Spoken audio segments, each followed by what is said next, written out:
Bom, vamos terminar então essa aula de Sócrates, né?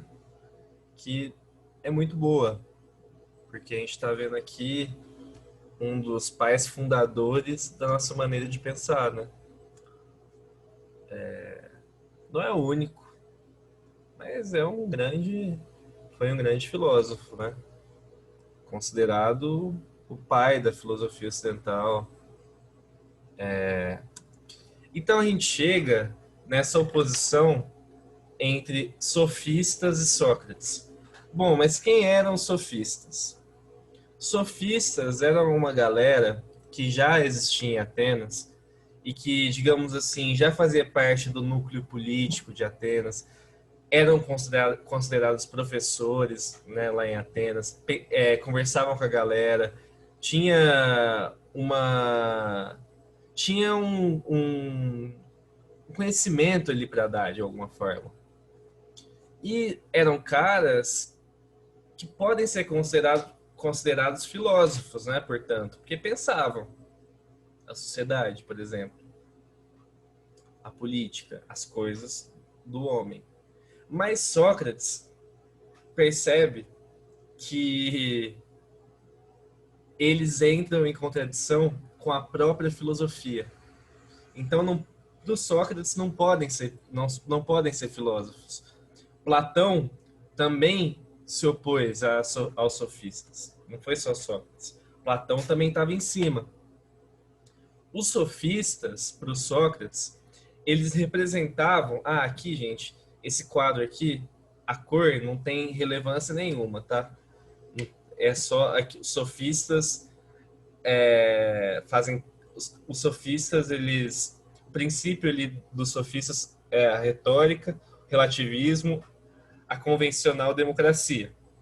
Retórica no que diz respeito à atividade, relativismo no que diz respeito ao conhecimento e convencional democracia no que diz respeito à política que eles abraçavam. E o princípio do Sócrates é o diálogo no que diz respeito à atividade, não relativismo e absolutismo no que diz respeito ao conhecimento, e crítica da democracia no que diz respeito à política, a política que ele defendia. A cor aqui no quadro não tem diferença nenhuma, tá? E aí, a gente chegou numa coisa importante. Sócrates não defendia aquela democracia ateniense. Não defendia, não defendia, não defendia. Sócrates não é democrata. E nem Platão é democrata. E nem Aristóteles. Os caras, os grandes aí que formaram a filosofia, os caras não curtiam a democracia grega. No caso de Sócrates, Sócrates ali está vendo que esses sofistas, eles eram eles eram produto dessa democracia. E ele não estava curtindo isso, porque para ele a política devia ser regida por pessoas que, digamos assim, entendem, por pessoas que fazem uso da razão também na política. Ele vai criticar os sofistas porque os sofistas, eles usam a retórica, ou seja, a lábia, para persuadir as pessoas ali e fazer com que as classes mais baixas, por exemplo, ou as classes médias, fiquem revoltadas com as elites. Mas não estão pensando no amplo desenvolvimento da política. Sócrates está criticando isso. Então, ele critica essa atividade dos sofistas, que se baseia na retórica, na lábia. Aí você fala, Sócrates também não se baseia na lábia, ele não fica conversando com os outros. Não, ele tem um sentido mais reflexivo, ele faz o outro, ele induz o outro a pensar, né? Aquela questão do parto das ideias. Ele induz o outro a pensar com base na dialética, ou seja, na oposição de ideias que formam novas ideias, até chegar numa verdade absoluta, né? Tem essa questão da dialética também em Sócrates. Sofistas não, sofistas eram os caras da retórica. No que diz respeito ao conhecimento, como atingir esse conhecimento, ou como pensar o que é o conhecimento, os sofistas vão pensar na questão do do relativismo ou do fenomenismo, de que cada fenômeno pode significar determinada coisa para diferentes indivíduos. Sócrates é totalmente contrário a essa ideia. Para Sócrates, tem uma verdade absoluta que deve ser alcançada por meio da reflexão, por meio da filosofia. Mas existe uma verdade absoluta. Ela está dada. Inclusive, a democracia, no sentido de colocar gente que não está preparado para chegar nessa verdade absoluta, a democracia é uma perversão, então. É algo ruim. Platão vai criticar a democracia também. Sócrates também criticava a democracia. Os caras não eram democratas. E os sofistas eram os caras ali, digamos assim, estadistas, né? Que estavam nas ágoras. O que era a ágora? O lugar da Grécia que eles pensavam a política, pensavam as questões públicas e individuais, mas pensavam ali publicamente as coisas, né? Conversavam, era uma reunião assim política. Pô, os caras defendiam a democracia e essa democracia matou Sócrates. Porque o Sócrates, depois vocês pesquisam ostracismo. Ostracismo é essa punição do Estado ateniense que condenou Sócrates a ingerir um veneno, ou seja, a morrer, condenou Sócrates à morte, porque ele, qual que é a palavra? Porque ele corrompia os jovens. Porque ele corrompia os jovens. Então, Sócrates. Então, imagina para a cabeça do Platão, que era discípulo, que achava o Sócrates um deus. Ele tá vendo aquela democracia matar um cara sábio. E matar um cara sábio porque aquele cara sábio estava refletindo, estava sendo crítico, né? E foi acusado de corromper os jovens. Talvez ali na questão da religião também, porque Sócrates não dava tanta moral para a religião politeísta da Grécia Antiga mesmo, do mais antigo.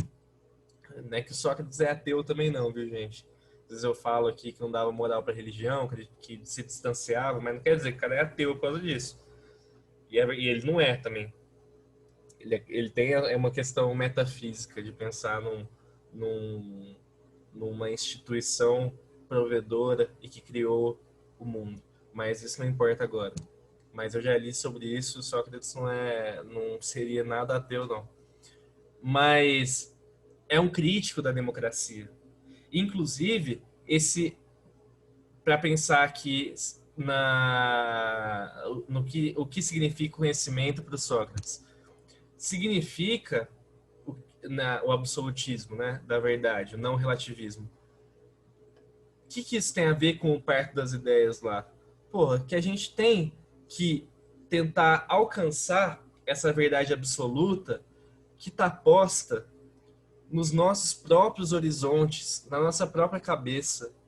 Ele quer induzir os indivíduos, os cidadãos atenienses, a refletirem, a se indagarem, a filosofarem para chegar, para alcançar essa verdade absoluta que está lá, que está dada, que existe e que Platão, em sua interpretação, vai chamar de mundo das ideias, né? É um mundo, uma certa diferença entre realidade e aparência, digamos assim. Porque para quem é relativista, né, essa diferença é muito complicada no sentido de que se você é relativista e se você usa a retórica, a lábia, para persuadir as pessoas, pode ser que você faça a aparência se tornar real. O que é aparente se tornar real. Para o Sócrates, não. Existe ali uma verdade absoluta, inteligível, que está posta e que é distinta, é diferente dessa retórica sofista, tá? E ele é um crítico da democracia. É um crítico da democracia. Porque, e até por isso, não, até por isso, né, se for ver, ele é condenado, né?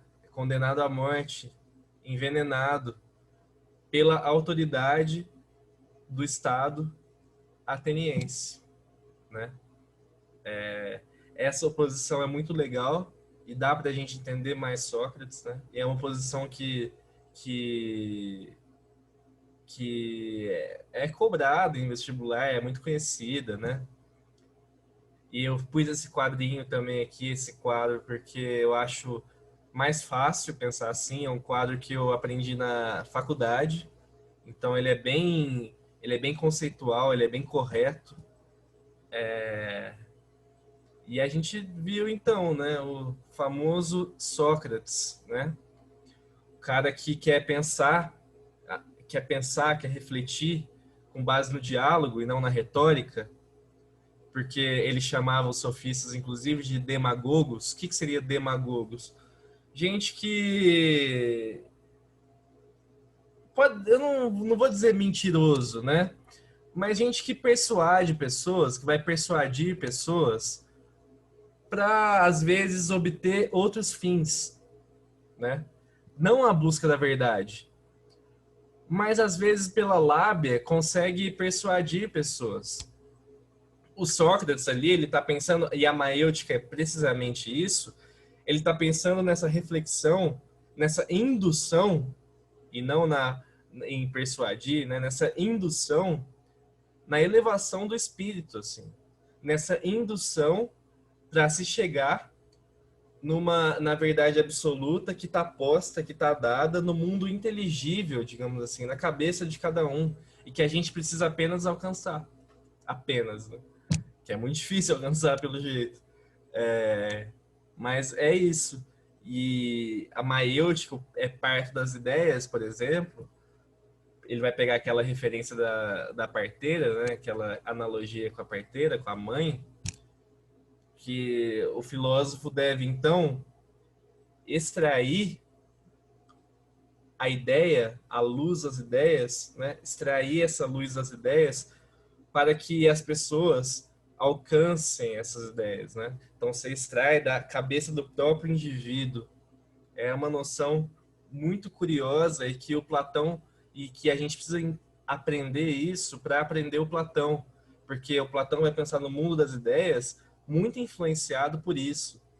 O mito da caverna, e que eu recomendo que vocês já, quem não conhece, já pesquisa alguma coisa, às vezes tem na, no, na internet mesmo. É muito legal, né? Porque é exatamente isso. É você ter as condições próprias, com base na razão, você vai sair daquele mundo falso, digamos assim, mas não é que é falso, né? Um mundo que não te leva a nada, na visão do filósofo, né?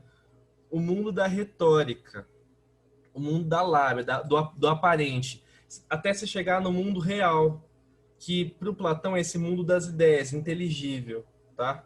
Que a gente deve alcançar. Aqui pensando no Sócrates, essa busca da verdade, tá? Com base na racionalidade, na investigação e no discurso, né? No diálogo, não no sentido da retórica, né? No diálogo. E esse é o Sócrates, né? Espero que esteja indo tudo bem. Se não, podem tentar falar com a direção, alguma coisa quiser falar comigo. Podem falar se não estiver entendendo, tudo mais. Mas eu estou tentando deixar a aula bem explicada, bem detalhada. Mas, né, é difícil, eu não tenho ideia das dúvidas de vocês, né? Mas também, se precisarem de alguma coisa, eu estou disponível toda hora, tá? Então é isso, gente. Espero que tenham gostado.